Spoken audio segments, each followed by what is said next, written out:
Welcome back. Whilst we might be seeing quite a bit of stuff disappear from Age of Sigmar, we are also seeing new things arrive in preparation for AOS 4.0. Technically, if you want to be all social media about it, hashtag new AOS, which I've not done anything with that hashtag. I know they want me to, but I'm not going to, and you can't make me. So, what have we got today? Well, we've only got some of the new Skaven CLANRATS. I believe the old CLANRATS kit was on the list of things that Games Workshop were getting rid of, which makes sense because of course they're going to be doing new ones. They must be doing new ones because Skaven are getting some of the limelight. Finally, Christ. And while we do have a nice little preview with a couple of models right here, we do also have what seems to be a full squad on a carousel a little bit lower down the page. So we're going to take a look at that as well, obviously. I will say there's already bonus points here. There's already bonus points because that CLANRAT has got a little normal rat on his shoulder pulling the same expression that he's pulling. They both look angry. It's giving sort of either the boneless vibes from Vikings. You know, perching, looking mean, but not actually being that good at fighting himself. Mild tangent, but did anyone else feel like the last couple of seasons of Vikings, it was like some sort of uncanny valley version of the show, where the thing that you started watching for had vanished completely, but somehow it was still continuing with a bunch of characters that you were like, okay, well they're here I guess, but the actual main attraction was nowhere to be seen. It was like watching something as though they'd just forgotten to stop shooting it, and then we're like, well, we've got all this footage, we might as well put it out. It was not the best. Anyway, that's got absolutely nothing to do with anything. Rats. Imagine being a newly reforged Stormcast Liberator and getting bonked by a small lad with a bell on a stick, and then having to go back to Sigmar and be reforged again, and he's like, oh, what happened to you? Oh, well, okay, look,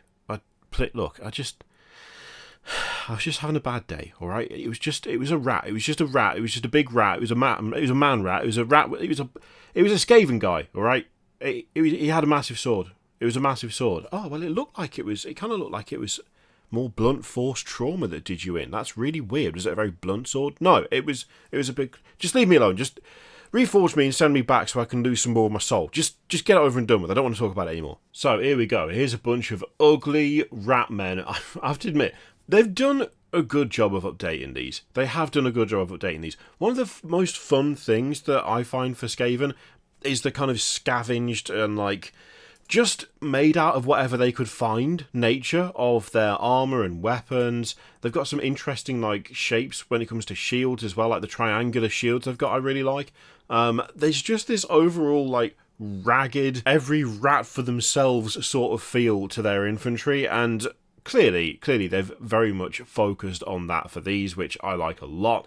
Lots of like ragged strips of cloth. There is some cool armour going on, like this guy right here who's got that kind of carapace armour going over the back and the spine and the top of the head that kind of takes advantage of the fact that he's all hunched over. I really like that. That's like, you wouldn't see that on anything that could stand up straight, you know? That specific shape, that specific kind of, I don't know, it's very geared towards Skaven specifically, even though everything they have seems to be scavenged from elsewhere. But I don't know, I just really like the way they've done these. It really kind of suits the hunched over and feral sort of look of them. Also, something that I wondered a while back, right? So, these lads, and lasses, and others, we've got a combination here, right? We've got a combination of rats that have got quite a lot of fur, and rats that have got almost no fur. Now, I'm just assuming that it is all down to the individual rat, right?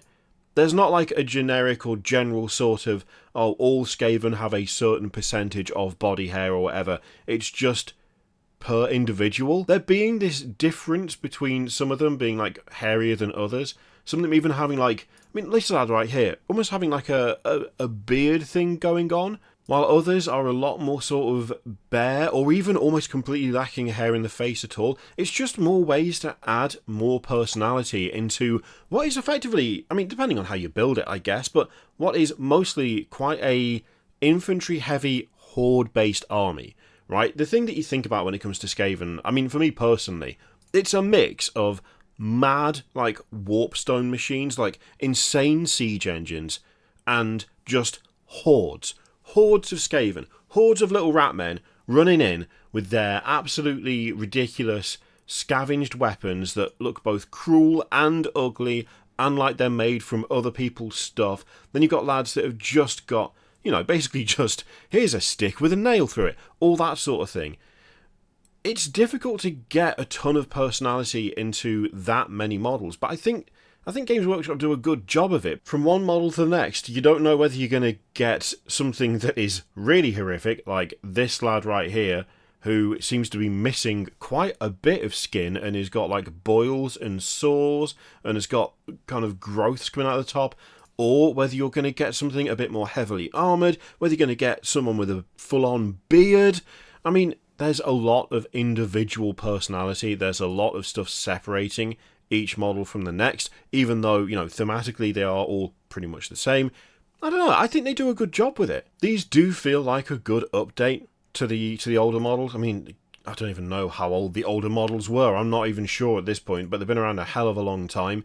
The scale feels better on these, obviously the detail is way better, just the overall level of detail is a lot better. You know, we've said I don't know how many times before that Games Workshop, like, as time has gone on, their sculptors have just got better and better, and the technology for sculpting has just got better and better, and so you have these really nice, like, properly finely detailed miniatures now that you just couldn't have when, you know, the original lot of CLANRATS or the latest version before these new ones were made. And they're very helpfully done a little lineup here, and you can really tell. Like, you can really tell the difference. You can really tell. That older CLANRAT doesn't look bad, but it does look as old as it is, you know? It's not a bad sculpt, it's not a bad pose. The overall attitude of it's really nice, and it does have much the same sort of thinking as the newer ones, but it just isn't as finely detailed, and it can't be as finely detailed because of the age. The new one, I think that side by side really shows they've captured all the same stuff. They've captured all the same personality. It's just better proportioned. It's just slightly better posed.